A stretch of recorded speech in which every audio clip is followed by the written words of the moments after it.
예수님의 제자들이 예수님에게 조용히 와서 물었습니다. 주의 임하심과 세상 끝에는 무슨 징조가 있사오리이까? 예수님은 먼저 많은 사람이 내 이름으로 와서 자신이 그리스도라며 미혹할 것이라고 했습니다. 그러므로 사람의 미혹을 받지 않도록 주의하라고 하셨습니다. 우리나라만 해도 자신이 재림 예수라고 주장하는 자들이 한둘이 아닙니다. 예수님은 그때에는 난리와 난리 소문을 듣게 될 것이고 민족이 민족을, 나라가 나라를 대적할 것이고 곳곳에 기근과 지진이 일어날 것이라고 말씀하셨습니다. 오늘날 지구상에서 하루에 굶어 죽는 사람이 수만 명이고 25억 이상의 사람들이 영양실조에 걸려 고통을 받고 있다고 합니다. 자연재해 중에서 가장 무서운 것이 지진입니다. 전 세계적으로 지진의 발생 빈도와 강도가 점점 더 높아지고 있습니다. 그동안 지진에서 안전하다고 하던 우리나라도 이제는 안심할 수 없게 되었습니다. 예수님은 이 모든 것이 재난의 시작일 뿐이라고 하셨습니다. 아직 끝은 아닙니다.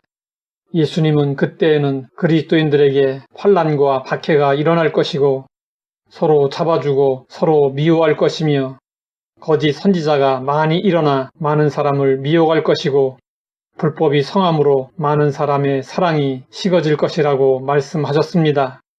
예수님은 종말의 징조에 대한 결론을 이렇게 말씀하셨습니다. 이 천국 복음이 모든 민족에게 증언되기 위하여 온 세상에 전파되리니 그제야 끝이 오리라.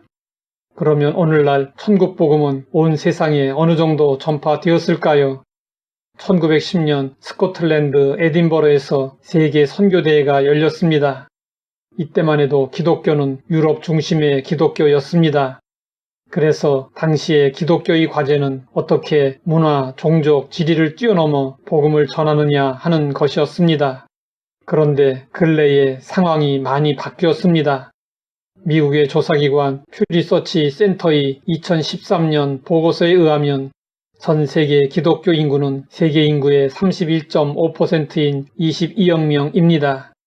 각 대륙별로 큰 차이 없이 고르게 분포되어 있습니다. 이 통계는 복음이 각 지역에 편만하게 전해졌음을 보여주고 있습니다. 이러한 결과를 얻기까지 수많은 교회와 선교단체들과 선교사들이 수고했습니다. 그러나 선교의 주체는 사람이 아니라 하나님이십니다. 예수님은 천국 복음이 온 세상에 전파될 것이라고 하셨습니다. 그런데 이 문장은 수동태입니다. 우리가 어떻게 하든지 간에 복음이 전파된다는 것입니다. 중국이 공산화되자 중국에서 활동하던 선교사들이 모두 추방되었습니다. 교회도 사라지고 목회자도 사라지고 성경도 사라졌습니다. 중국에서 기독교는 소멸된 듯 했습니다. 그런데 중국이 죽의 장막을 걷었을 때 사람들은 깜짝 놀랐습니다. 중국의 기독교는 지하 교회와 가정교회를 통해 오히려 더 놀랍게 성장했습니다.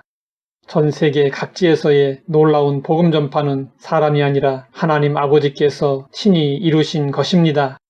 21세기에 들어와서는 미디어의 발달로 복음이 더 빠른 속도로 전파되고 있습니다. 거의 모든 민족과 종족이 자기 언어로 된 성경을 가지게 되었습니다. 하나님은 지금도 천국 복음이 더 편만하게 전파될 수 있도록 일하고 계십니다. 전 세계가 지구촌이 된 오늘날은 지리적 개념의 땅끝은 존재하지 않습니다. 오늘날의 땅끝은 아직 예수님을 영접하지 못한 사람의 심령입니다. 그러므로 우리는 불신자들을 땅끝으로 여기고 이웃들에게 복음을 전해야 합니다. 우리는 종말의 징조들을 보며 종말 의식을 갖되 시한부 종말론에 미혹되지 말아야 합니다. 예수님은 마지막 때의 징조를 말씀하셨지만 그날과 그때는 아무도 모르고 오직 아버지만 아신다고 하셨습니다. 초대교회 때도 말세였고 지금도 말세입니다. 정확히 그 날과 때를 모르기 때문에 언제나 말세입니다. 도둑은 언제 올지 알 수 없습니다. 예수님도 그렇게 다시 올 것이라고 말씀하시고 당부하셨습니다. 이러므로 너희도 준비하고 있으라. 생각하지 않은 때에 인자가 오리라. 그러면 우리가 마지막 날을 준비한다는 것은 무엇을 의미하는 것일까요? 우리에게 마지막 날이 다가올 것이라고 믿는 것이 준비하는 것입니다. 그렇다면 준비하지 않는다는 것은 무엇을 의미하는 것일까요? 그것은 기대하지 않는 것입니다. 기대하지 않는 것은 그것이 실제로 일어날 것이라는 사실을 믿지 않거나 그 일을 좋아하지 않는 것입니다. 우리는 예수님의 다시 오심에 대한 기대감을 가지고 살아야 합니다. 어느 주인이 사업차 멀리 떠났습니다. 악하고 게으른 종은 주인이 더디 오리라 생각하여 자신의 할 일을 제대로 하지 않고 불성실하게 지냈습니다. 그러나 충성되고 지혜로운 종은 주인이 있든지 없든지 날마다 해야 할 일에 최선을 다했습니다. 어느 날 갑자기 주인이 돌아왔습니다. 악하고 게으른 종은 벌을 받고 충성되고 지혜로운 종은 칭찬을 받았습니다.